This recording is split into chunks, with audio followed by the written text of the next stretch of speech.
ښې چارې دوستانو، تاسو سره زه یم زمری. د نن ورځ بس دی زمونږ او ستاسو د انسان د ځان په باره. لکه څنګه چې تاسو پوهیږئ انسان یو لوی کائنات ده د ډیرو نورو وړو مخلوقاتو دپاره. زمونږ په ځان کې هغوی اوسیږي، زمونږ په ځان کې هغوی بچی لري او موږ په خپله فکر کوو چې دا زما ځان ده او خلاص، د دې نه باندې نور هېڅ خبره هم نشته.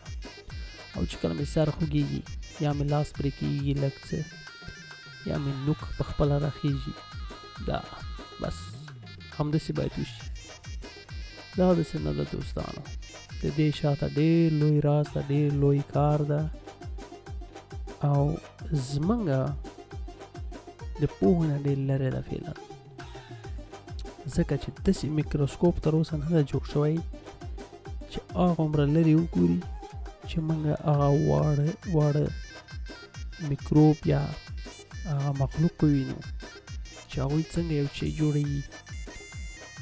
موږ ایله اوس په 2019 کې یو 3D پرینټر ورته وایي چې په هغې کې موږ کولی شو یو پیاله پرینټ کړو، یا یو پیاله مې داسې لږ لرې د دې بحث څخه وکړه، خو یعنې یو غوږ یا یو حتی ما اورېدلي دي چې اوس وخت کې ژړله کوی شي پرینټ کړي چې 40 ساعته لپاره کار کوي، بعد هغې نه اوسه نه بهیږي.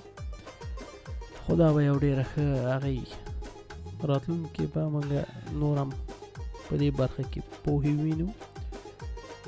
خو چې تر څو موږ په دې راز نه وي پوه شوي چې په دغه ورکوټي سیستم کې څنګه هر شی جوړیږي او یعنی کار کوي، موږ به په دې کې یعنی ډېر وخت تیر شي، خو آخر به پې پوه شو.